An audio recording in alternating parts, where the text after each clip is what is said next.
so I did that run, and it's pretty slow. So it's slower than the GT45 with stock cam and stock converter was. It's about 2 seconds slower. So before it was about, or no, it's about 1 second slower than it was before. So it did about a 12.3 before, and this was a 13.3. It's really, really, really slow off the line. That's the problem. So I can go over the logs. I'll go home and we'll go over the logs. So I lift off the brake around 4,000 RPM, and to get to 5,000 RPM, it takes 4 seconds, and it only builds 2 pounds. To go from 4,000 to 5,000 RPM after I lift off the brake. So it's sitting there for 4 seconds, slowly rolling, and then it like screams up top.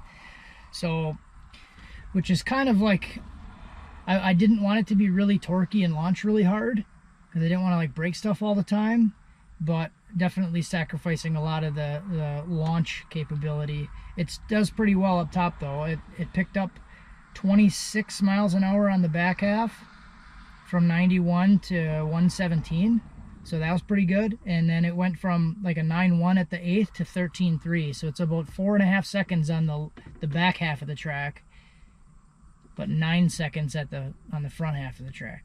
All right, so here's kind of what I'm seeing on this data log here. So essentially this purple line is my speed. That's when I lift off the brake right here and I start rolling forward. Blue line is my boost line. Green line is RPM. And this lighter green is my timing line. So essentially, if you look at the time up here, 67 seconds, it doesn't actually start to ramp up in RPM for about 2 full seconds.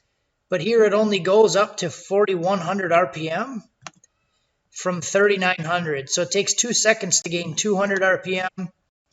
And then it finally starts to make around the 10-pound mark, 10 pounds of boost, after about 5 seconds. So it takes about 5 to 6 seconds to get to 10 pounds from 4,000 RPM to 6,000 RPM. So that's a lot of time off the line, I guess. So up top, it's really happy. It just takes a little while to get there. So while I'm cruising, if I'm like in second gear and I'm at it and it downshifts to first, it feels really good because I'm already rolling. You know, I'm already at speed. But just from a dead stop with the weight of the vehicle, how heavy everything is, it just takes a long time to get it moving. So we're going to have to do some other things. I did some adjustments to the launch control, and like I tried to add timing and change the fuel and stuff to try to build a little bit of boost, but it still only builds about this 2 to 3 pounds. That's all I can get it to build, really. And another thing is how long it takes to actually get to the 4,000 RPM rev limiter from when I'm at it. So I go 100% throttle right here, and we're at 58 seconds. And it takes about 9 seconds to get to 4,000 RPM. So that's just way too long to be on the brake, like cooking the converter, and still only building 2 pounds. So I don't really like that. I do like everything pretty much like from like 5,000 RPM and up. So it's shifting at 7,400 RPM. The shift drops to about 6,100. So I might actually lower this shift point a little bit. I just want to keep it above 6,000 RPM. That's kind of the goal with this thing. So this one is at 7,450, and it drops to about 6,200. So I might be able to, I might lower this one a little bit, like 200 RPM also, and just to keep it above 6,000. But other than that, it's making at the top of second gear 15 pounds, 18 degrees. Top of third gear, or like middle of third gear, I guess. Right around 18 pounds, 17 degrees.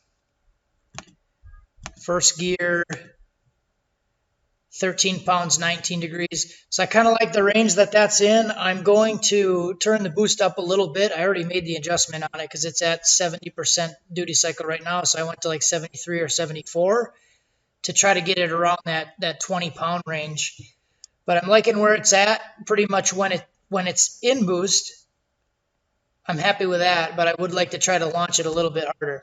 So I have some ideas. All right, so because of that, I do have some ideas. So I could do a cam change or a converter change, but I like how the converter cam combo drives right now, like it drives just like normal. It feels basically like stock. So I don't really want to affect that at all. So what I'm thinking I want to do is a dry shot. So nitrous is also something that I've never really messed with before. So I kind of want to do it, one, to just have some experience with it and learn it. And I feel like it would be a really quick and easy way to see how quickly we could improve the launch and the front half of the track. I did find a kit that I want to get. It's like a Nitrous Express X kit. It's like $300, $380. And if I were to do a new cam, it would be like $300. A new converter would be like $600 to $1,200. So this is a pretty quick, cheap way to try it, and it would give me some experience with nitrous. And I get to do something different. I'm kind of getting bored of just like doing the same stuff all the time. So kind of want to do some new stuff. Probably just do something small, like a 50 shot off the line. And then once it gets up to that 8-10 pounds of boost range, turn it off. So it wouldn't be using much. It would just be to help kind of spool the turbo up and get it rolling. So that's kind of the plan. Let me know what you guys think. I'll get this video up, and then later I'm going to start working on this transmission. So this is the transmission from the Ranger. This is the one that had the bad converter and got metal through everything. You can see if I do this, there's kind of like metal everywhere. So what I want to do is clean all this stuff out. I'll probably set up like a bucket with some mineral spirits or something in it and flush it through and try to clean everything. All the drums look pretty decent, but the valve body really needs to be cleaned. And the input shaft, that's why you don't see an input shaft or a pump here on this setup, because I got rid of the pump and I already took out the input shaft because that stuff was like really, really bad and caked full of stuff. So I'm hoping I can salvage the rest of it, because this is the Jake's D3 trans brake. So that's kind of the plan. I'll be working on cleaning this thing up, get a new pump for it. I do have to get a converter for it, which that's kind of the big hang up. I don't really know if I want to spend the money on a converter just to get it all back together and get it in the truck, and then the season is over and I can't really drive it anyways, because this is going to be my winter project, the Ranger. That's going to be the plan. So I got some ideas for that. But yeah, now I'm just rambling, so I'm going to shut this camera off.